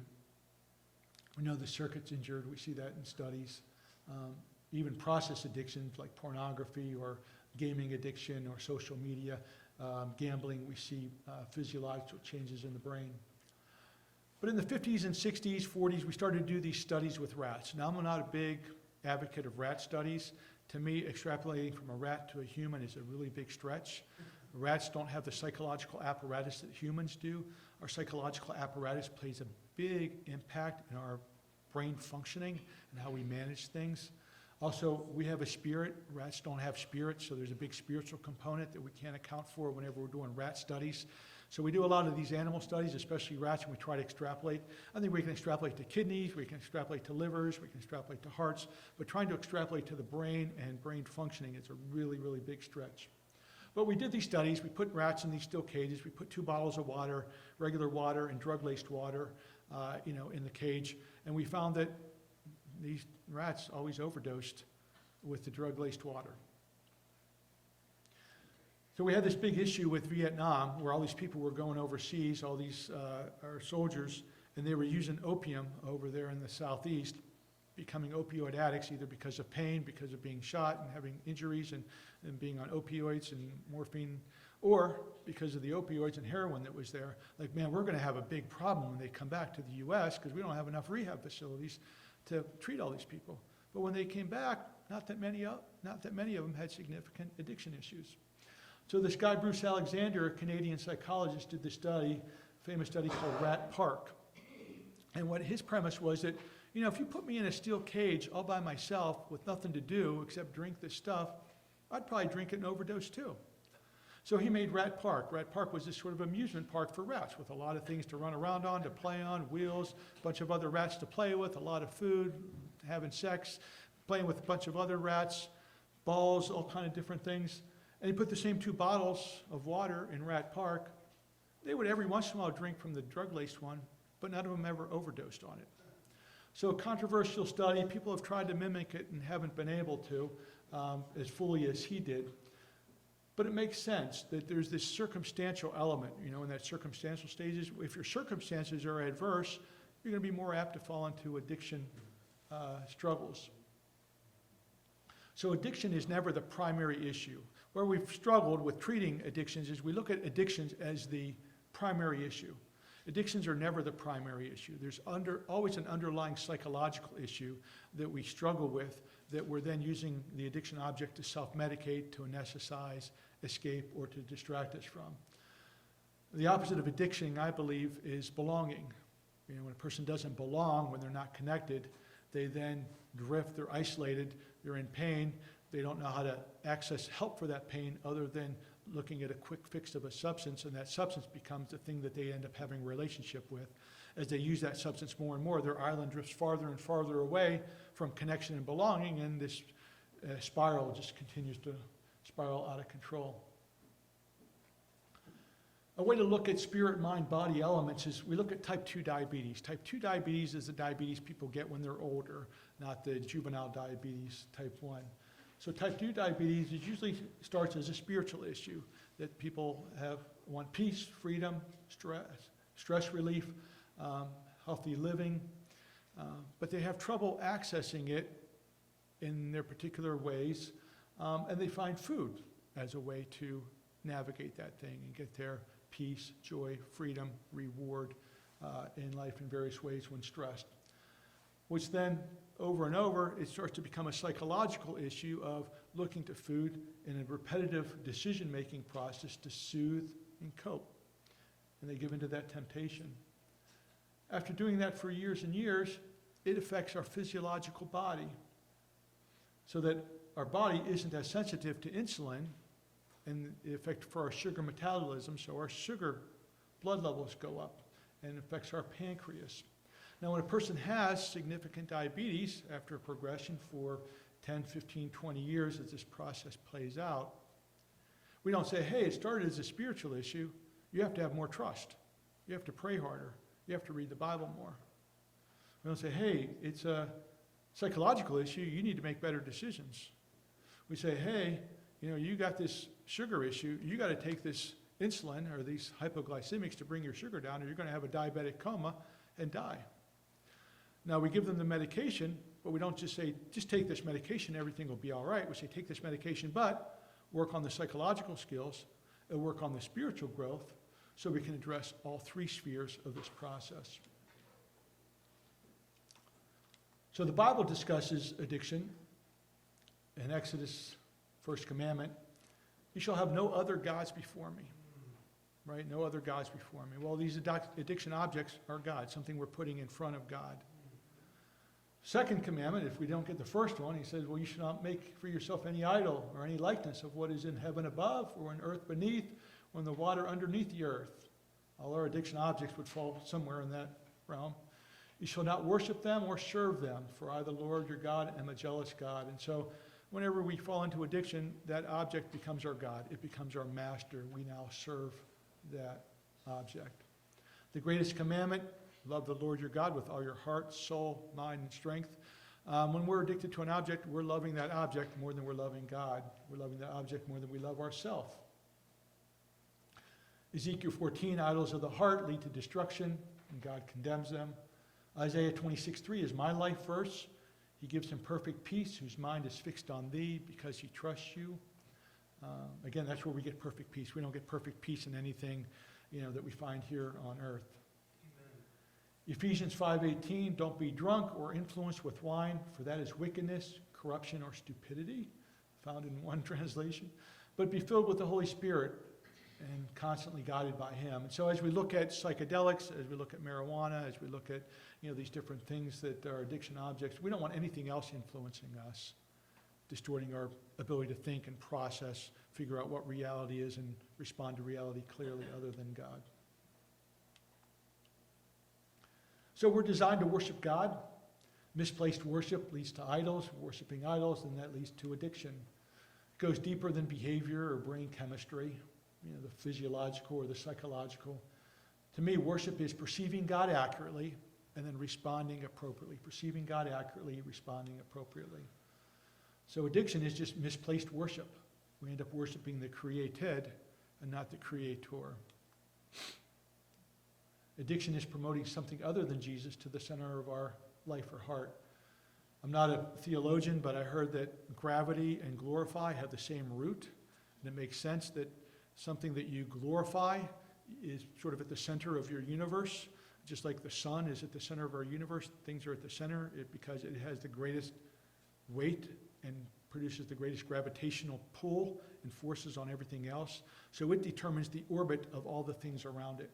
So we want God to be what we glorify, the center of our universe, and let God determine the orbits of everything else in our life. When we exalt something else, we let alcohol, we let substances, we let affirmation, we let sex, we let whatever become the center of our universe. Now it determines the orbits of all the things in our life, and that's never a healthy thing. Solomon says all those other things that we pursue as addiction objects are vanity. And Satan is certainly going to provide many imposters that promise peace, but all deliver destruction. So the science and the Bible, putting them together, why do we have addictions? They're coping skills to help deal with life stressors, circumstances that we have trouble dealing with in a good, healthy, psycho-spiritual way. We all have behaviors to help us cope with life and stress that qualify as addictions that grow out of the idols in our heart.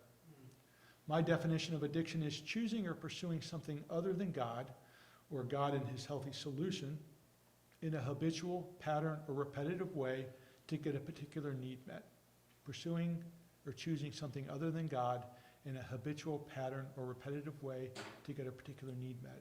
And to check yourself whenever you are dealing with adversity or struggle or stress, what comes to your mind first? What do you do first? Do you pray first? Do you seek God? Do you seek his guidance first? Or do we try in our human machinations to sort it out and to figure it out first? A coping mechanism repetitively used, not focused on God. And as I said, we're all addicted to comfort. Common addiction objects, there's just a sampling of them. Substances, love, sex, porn, screens, and social media now, especially in our teenagers and young adults. Process behaviors, work, productivity, power, detachment, respect, competence, money, exercise, looks, education, perfectionism. I mean, anything that's out there in our world, Satan can twist our thinking and our use of it so that it can become harmful and an addiction object. So the decision-making curriculum I developed is called SPEARS. These are the 6 elements in every single decision we make. They spell out the word SPEAR: stimulus, perception, emotion, assessment, response, summary thought. We take in 11 million bytes per second. We take them in through our lenses. We can take in consciously 500 bytes per second, but unconsciously we take in 10.5 million bytes per second. Unconscious means in that deep space that we have trouble clearly thinking about. We can pull that up into our conscious thinking, but it's deep down in those hidden recesses of our being.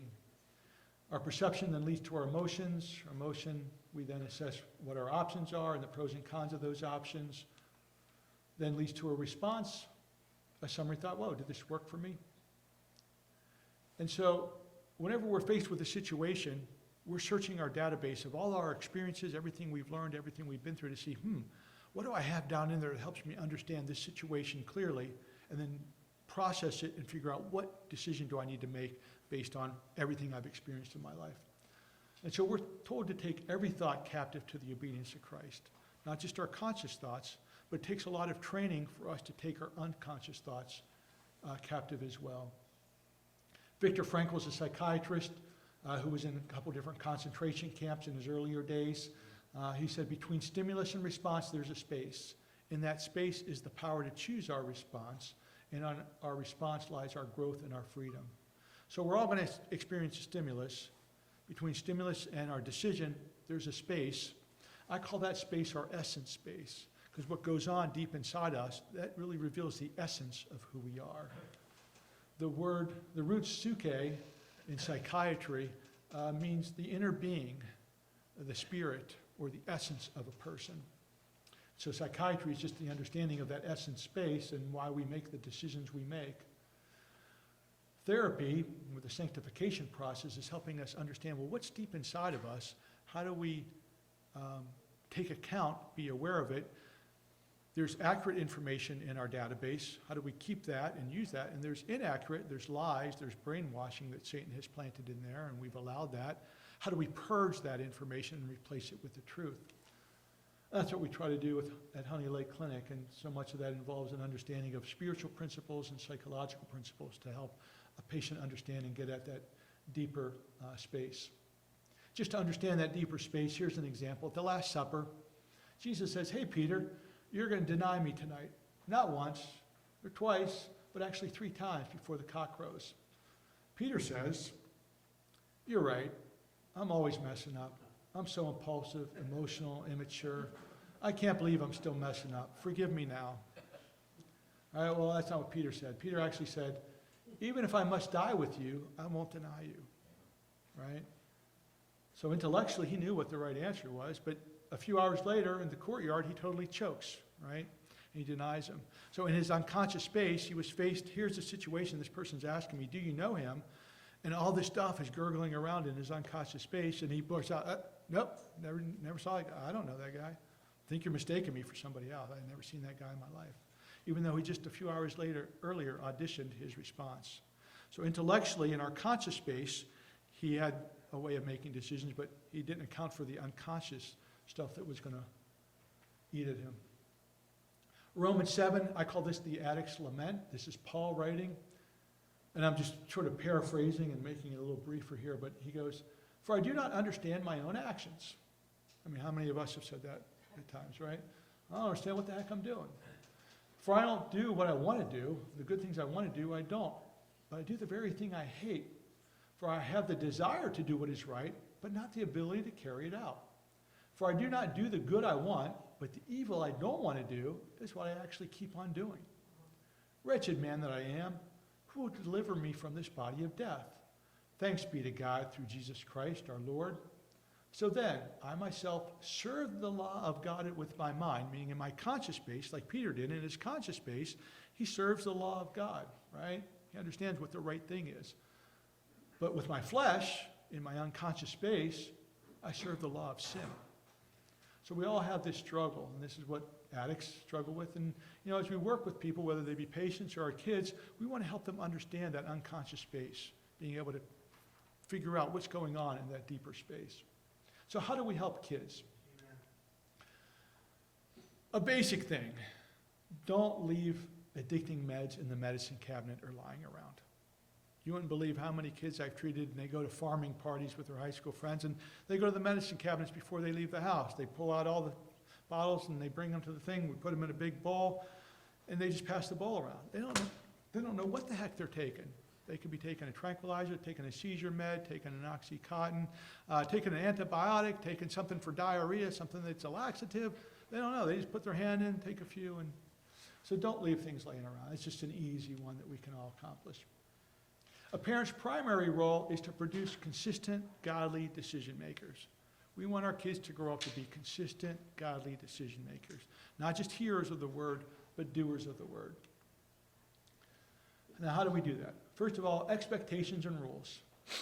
To me, no caffeine, nicotine, alcohol, for parents or for kids. I mean, they're addicting substances. Why would we have addicting substances? Caffeine, the most common substance addiction that there is in the world. The 2 places you shouldn't have addictive substances, at work and at church, those are the 2 places we give it away for free, at work and at church. If God could have our relationship and our obedience at the same time, he'd want both, right? I'd be happy. But if he had to pick one or the other, he much would rather have our relationship than our obedience. We see that with Mary and Martha, right? Martha's obedient, Mary's relating. Says, hey, Martha, come over, do what Mary's doing. The prodigal son was disobedient, but he wanted a relationship.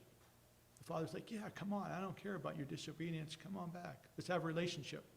The sinner on the cross, disobedient, being crucified, but he wanted a relationship with Jesus. He's like, yeah, I'll see you later today in paradise. Oftentimes as parents, we don't communicate relationship very well. We assume our kids know that we love them, that we care for them, that we want the best for them, that we'd sacrifice anything for them, but we don't communicate that very often to them verbally. We don't relate with them. Usually our communications are, pick up your shoes, get your backpack ready, did you do your chores, did you practice the piano, take care of your sister. More relational, transactional kind of things is what we communicate. We're doing that because we want them to have an easier life. We want them to avoid consequences. We want them to avoid pain. We want them to develop skills so they have a more abundant life. But what they're hearing is, all I'm is somebody to take care of things for them. It's just a transactional, not a relational. So how to be able to focus more on the relational aspects, connect with them, ask them questions, hear what their thoughts are, what they're feeling. Dinner every day. We try to have dinner every day together at 5:30. Fun experiences, games, be involved in their lives. Traditions are real helpful, real important. That's connection, that's consistency, things that they can expect, things that they can ground to, things that they can look forward to. And allow them to start new traditions. Hey, this Christmas, let's try to start a new tradition. Let's try something else. We'll do some of our older ones that we do every year, but hey, let's go around and see what are ideas for a new tradition. Let them be part of that. I like to give privileges, chores, and consequences based on skill level. So I wasn't a person who gave our 3 girls, I didn't give them privileges, opportunities, responsibilities until they showed me they had skills to handle them. If you give kids privileges and opportunities before they have skills, it sets them up for failure. That's not a good thing. We want to wait till they have skills so they have a track record, whether it's making their bed, whether it's being nice to their sister, whether it's putting their toys away, whether it's telling the truth, relational skills, impulse management, delayed gratification. Once you show me those, I'll let you have other things, whether it's go to a friend's house, stay overnight, go down the shore, give you $5 extra, whatever it is, whatever the process is, you have to show me you have skills. If not, you're going to mismanage that. It's going to set you up for failure. You're not going to feel good. I'm not going to be able to trust you. Every kid needs sarcasm. Sarcasm to me is, self. They need an identity. And that's why they go through different hair changes, different outfit changes, different looks, different fashions, different cliques, different hobbies that they're trying out. They're trying to develop their sense of self, what makes them their unique person. And you see in our society, we're going to such extremes as trying a different gender in that process of self because they're having trouble just identifying who they are. Everybody needs an ability. God's gifted each one of us. And so each person's trying out, well, what is my special gift? What do I bring to society? What do I contribute? What do I can be known for that I can give, that I can help people with? Relationships. We're all built for relationship with God and horizontal relationships. We need help and connection with each other. Consistency is very important, especially for younger kids. They need routine. They need regimentation. Now, we don't want to be very strict with it, but we need consistency. We need schedule. We need structure. So we don't have to guess every day, well, when am I going to take a shower today? What am I going to wash first day? Do I start with my head? Do I start with my feet? Do I start with my stomach? We have routines for doing all kinds of things, whether it's driving to work, whether it's getting out our bowl of cereal, whether it's taking a shower. We don't have to think about every little thing we do when we have routines, when we have structure, when we have regimentation with things. That gives consistency, it gives grounding, it gives predictability for kids because there's so much change in their life. They need some place where there's consistency going on for them.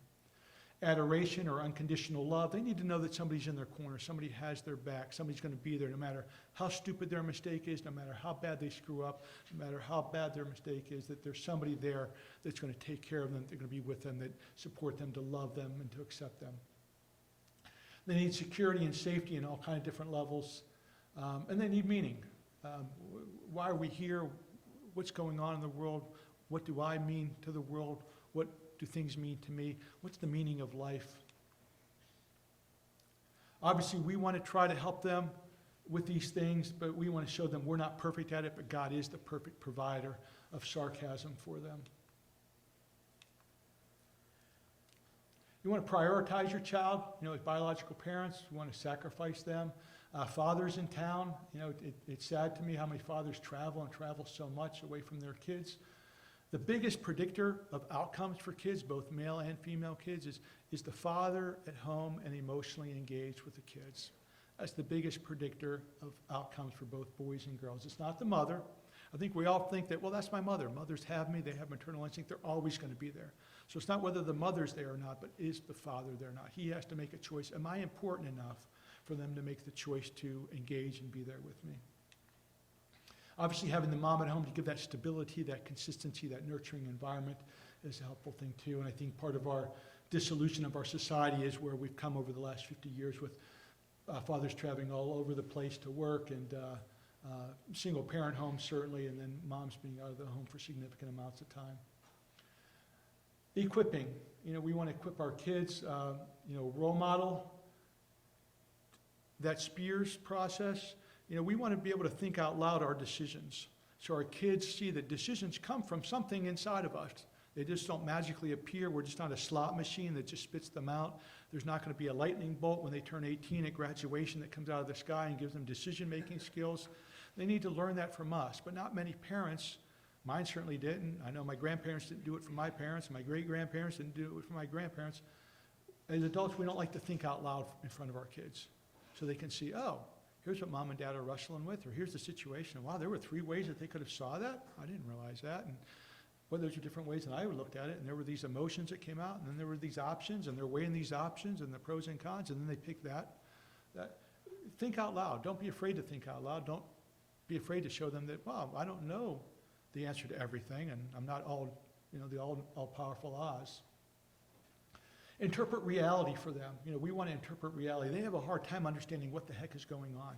When I was moving from school to school, I went to a new school, and in 2nd grade, we're on the recess yard, and we're playing dodgeball after lunch, and I get picked last. I'm pretty good in sports, but it's a new school. I get picked last. It would have been nice if some teacher came over to me and said, Karl, this is all this means, that today these 2 kids had other people they picked on their team before you today.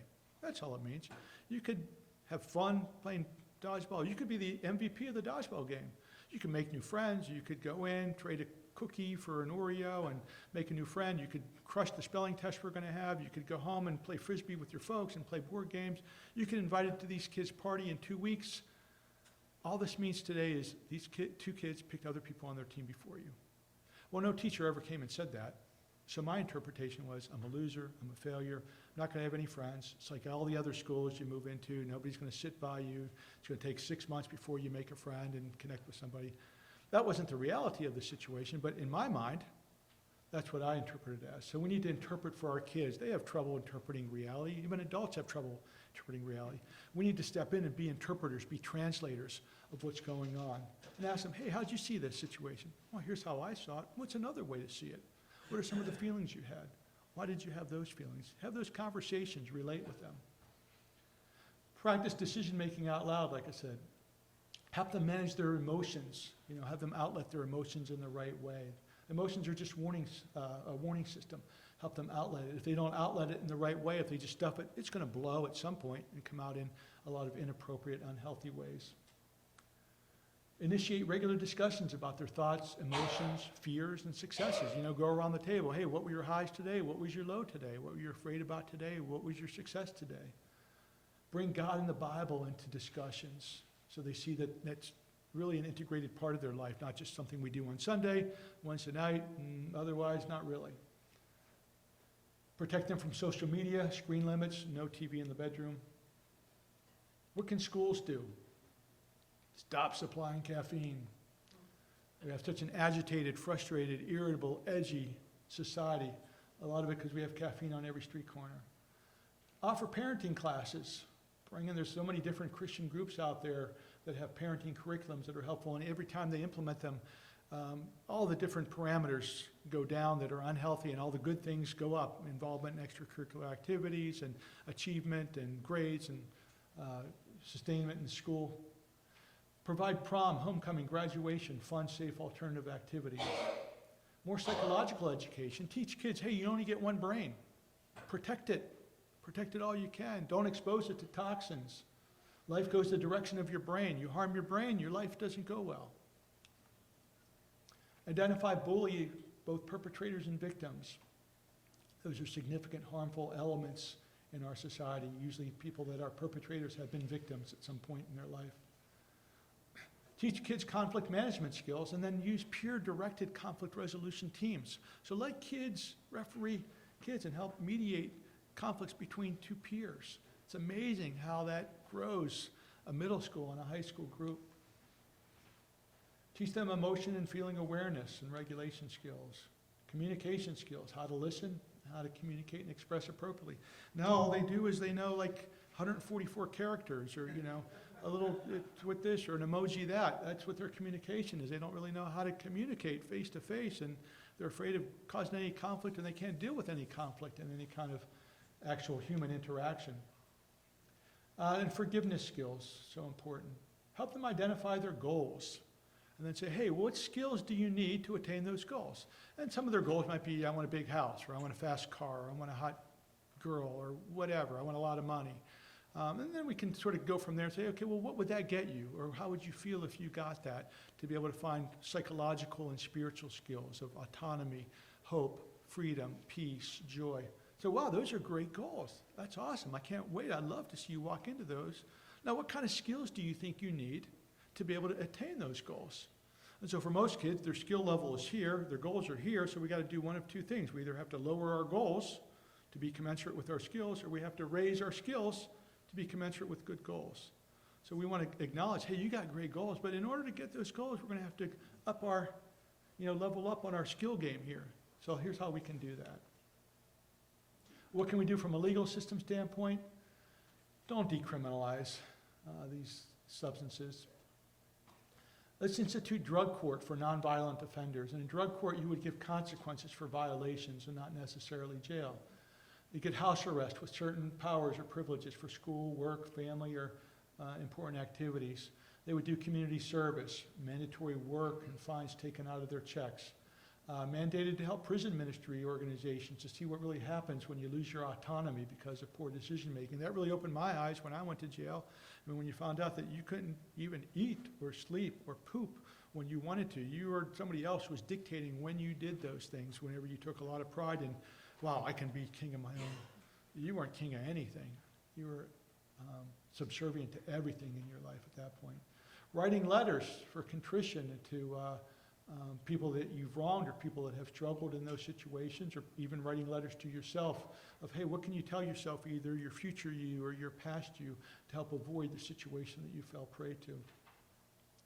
Mandated treatment that focuses on the underlying issues. Remember, addiction is never the primary issue. We want to get at the underlying issue. Connecting them with a big brother sponsor to help build relationship and mentor them. A lot of these kids have struggled with, there's no real person in their life to be that mentor, to be that discipling person for them. Sometimes with a parent, that's a hard thing to do. So somebody outside that can sort of be that sponsor, or that person that can speak into their life. And skill classes to help them with skills. Again, they have goals. Well, let's give them some skills so they can attain their goals. And use some mandatory drug testing to keep them accountable. So hopefully you guys are equipped to fight. You're ready to go out. We're in the spiritual war. The battlefield is the mind. We need more laborers. The harvest is great, but the laborers are few. And the equipped laborers are even fewer, especially in this behavioral health space. So I would encourage you to seek more. Light University at the American Association of Christian Counselors has some trainings to be able to help equip a church to be able to step into these behavioral health spaces, not necessarily be a clinician, but just with 42 hours of training, how to be a more equipped church. We'd like the church to be the psycho-spiritual ER that people go to when they struggle. There's a great window of evangelism opportunity when people struggle. They come to me and they say, Dr. Karl, I want answers. I don't have to bang on their door. They come to my door. And then they open their heart and they say, hey, I'm giving you front and center the podium. You can speak into my heart. Tell me what I need. Now, that doesn't mean they're going to always follow it 100%, but it gives me an incredible platform to get into their life and to speak into their space when people have been trying to do that for a while and they haven't been able to. So we have this opportunity as a church to bring the truth. Remember, people are dying because the truth is dying. The church has the truth. We're called to protect the truth, communicate the truth, role model the truth. This is our opportunity. Statistics show we're in increased isolation, decreased happiness. People are always going to find shortcuts of self-medicating. That always follows. Drugs cause significant damage to the brain and functional impairment.